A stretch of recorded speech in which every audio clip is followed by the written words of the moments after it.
Kunosuripo kungono kavuro kaukanga ndikomwe kacha basi. Koma azidzaenda tsiku lake.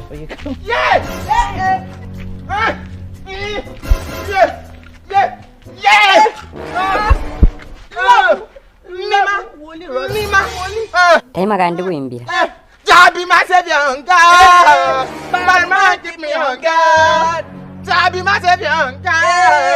Bad man give me hunger. Jabi masevyanga. Bad man give me hunger. Eli.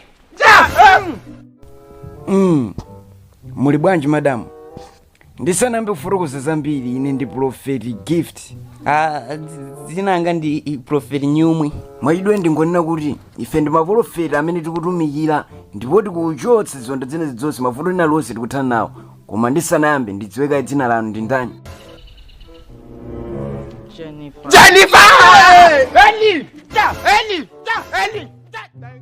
Ziko mukwambiri Miss Jennifer, pondiuza dzina lanu koma ndi uthenga omwe Mulungu anditumiza kuti ndikuunikireni munjira zonse zimene mukukumana nazo. Ndikudziwa zoti mukukumana ndi mavuto osiyanasiyana. Ndiye Mulungu andituma kuti tithane nawo mavuto amenewo. Tipite ku nyumba kwanu titikakambirane bwino. Eya tikava. Ayi. Sizithe kupita ku nyumba kwathu. Mima. Madamu ndingokuyankhulani pang'ono. Mukusowa mwana zoona ndikunama. Eya kavinayi. Mukunena tizona.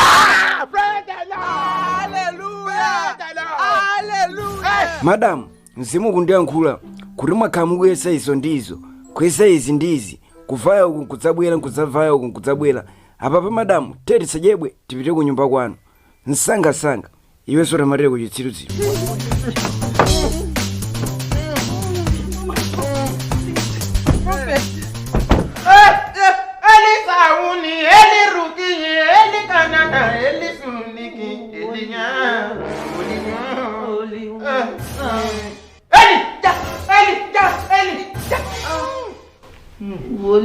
Madam Jennifer. Prophet Gift and Prophet Nyumwi choyamba takulandirani ndatiso ndipepese pa zomwe ndinayankhula kujako. Koma sindidziwa ngati mungakonde tikalenge drink. Drink. Apapa koma mzimu kundiyankhula kunena kuti drink yo ayi koma nthawi ina. Apa uli mutangobwetsa chinsima simungalako, uli mutangobwetsa sima simungalakwitseyi. Apande ilo embwalo ndi sima. Urakanga iwe simungalakwitse.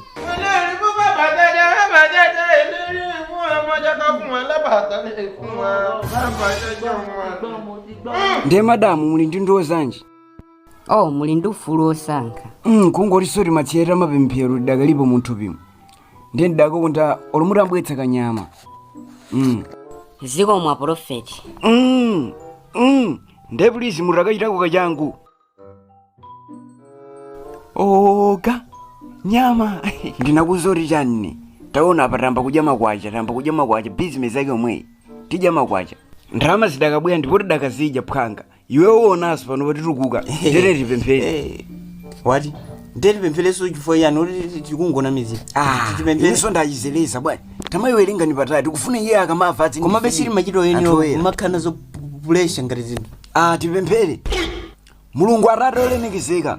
Amen. Ye, indi nyama ri. Ndinakuzoti chani. Gift malodza ndithu. Tasiyani basi simani.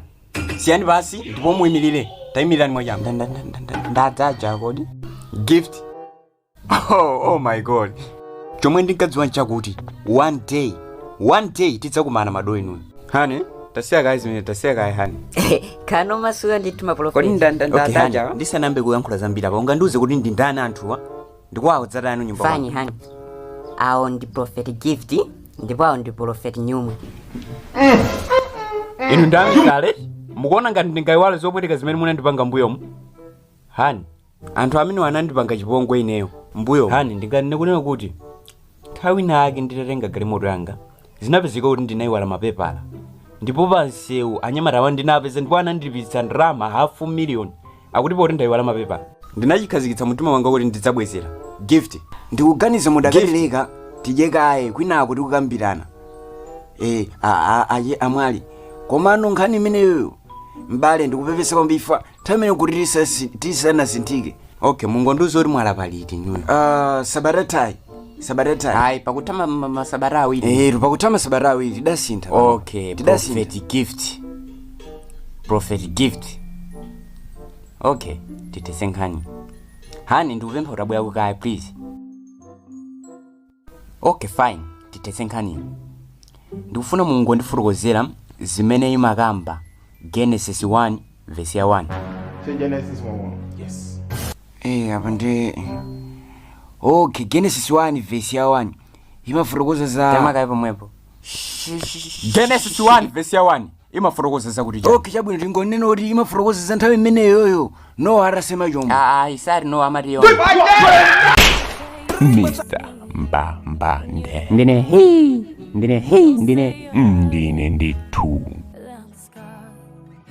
Don't promise